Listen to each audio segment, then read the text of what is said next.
guys! Welcome back to our YouTube channel. Bali, magluluto ako ng kinamatisang isda. Kinamatisang pampano, pero ipiprito ko muna. Ay ka! Tumalsik! At eto naman yung tubig na pakukuluan ko. Aray ko, natalsik siya. Galit siya sa akin. Galit sa atin yung isda. At ilalagay natin ang ating nahulog pa. Kamatis, sibuyas, at luya. Yan. Pakukuluan natin. At mamaya, dyan natin ihuhulog yung ating isda. At syempre, maglalagay tayo ng ating magic sarap para masarap siya. Salt and pepper. At konting turmeric kasi hindi kakain ng asawa ko pag walang turmeric ang ulam. Diba? Makakapagluto na naman tayo ng kinamatisang isda, Filipino food. Pero magprito-prito muna tayo habang pinapakulo natin yung isa. Kumulo na yung ating sabaw pero hindi pa masyadong luto yung ating kamatis. Medyo matigas pa. Pero tinikman ko, ang sarap na guys. Sabaw pa lang, ang sarap na. Promise. Nandun yung laso ng luya. Sa kamatis. Tapos ang sarap na siya. Second batch ng ating prito. Tumatalsik ay, nagagalit. Ang linis-linis kanina yung kalan ko. Ngayon, tignan nyo yung kalan ko. Puro talsik na ng mantika. Second batch. Eto, malapit na rin. Luto na yung kamatis natin. Eksakto naman, luto na rin to. Yung priniprito natin, pwede na to.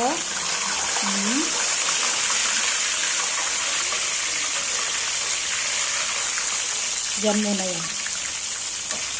Unahin muna natin ang ulo.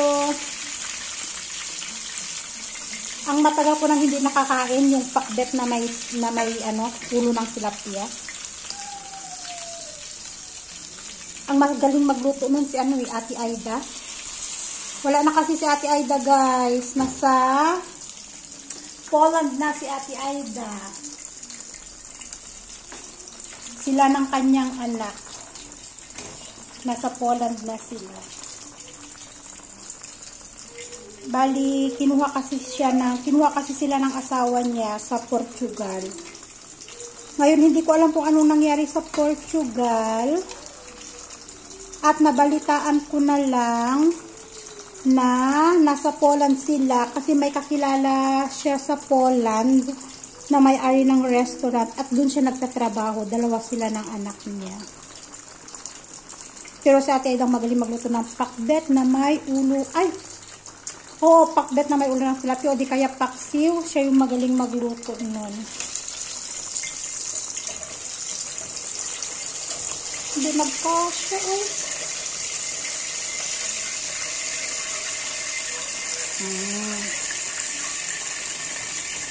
Gusto din ni Asher ko Basta na-fry yung isda gusto niya.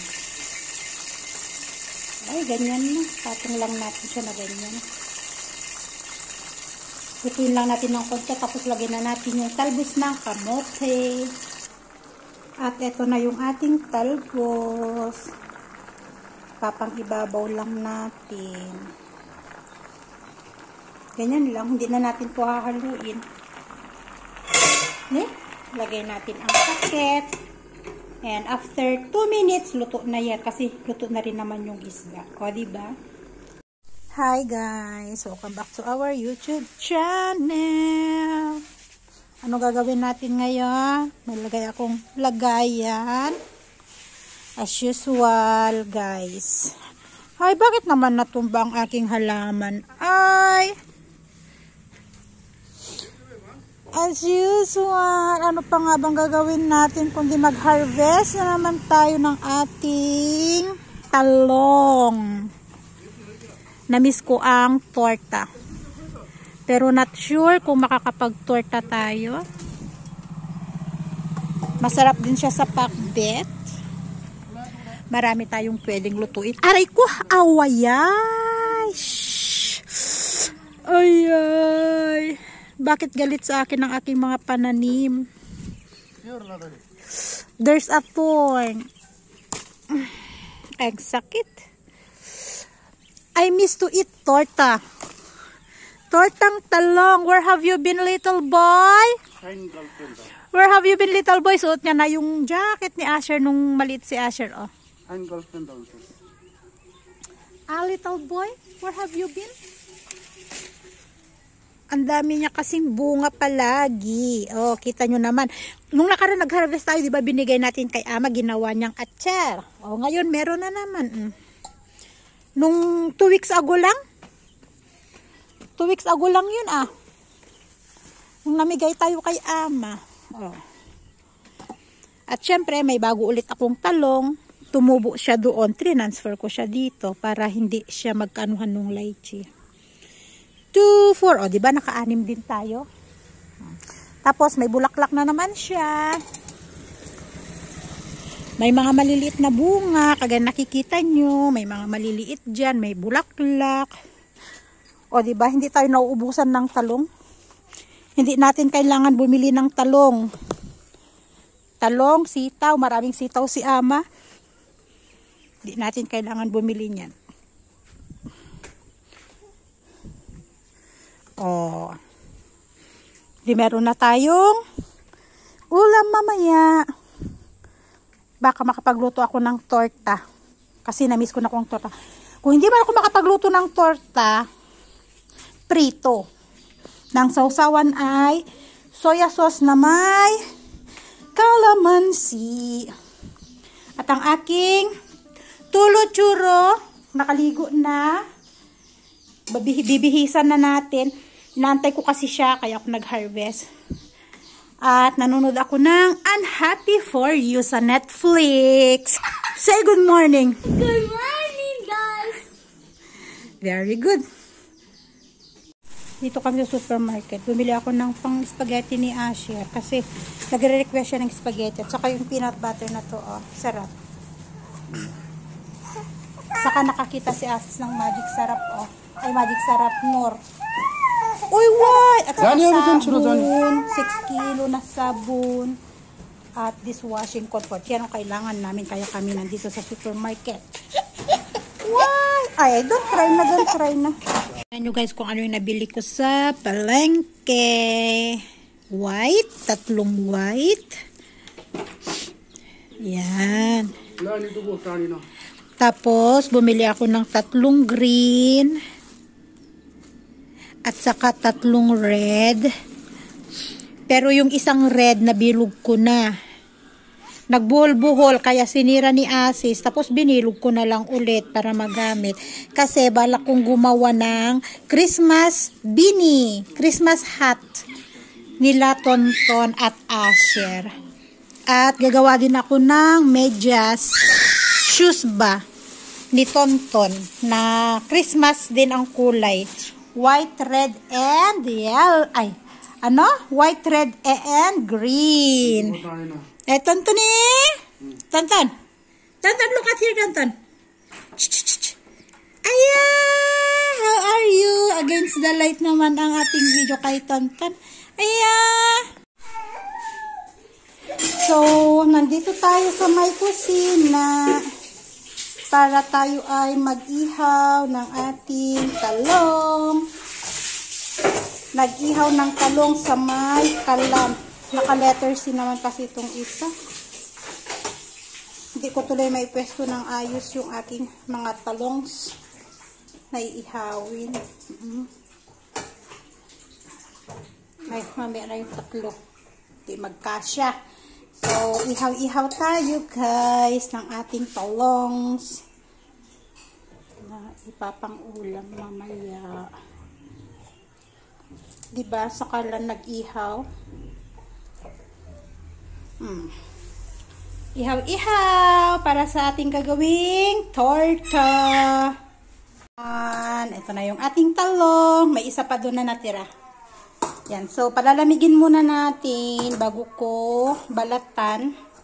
Tapos, kailangan bumili ng itlog. Kasi, yung itlog namin na isang tray, ubos na. Itlog.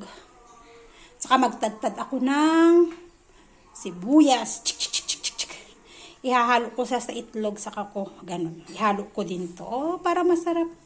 Meron na tayong pang torta.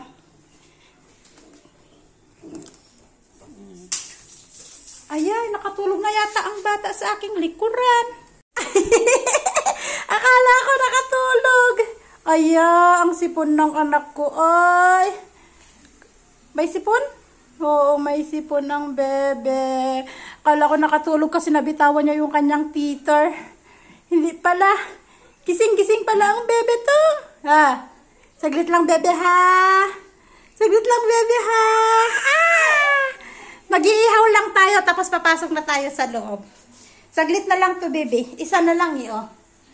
Saglit na lang to. Saglit na lang bebe.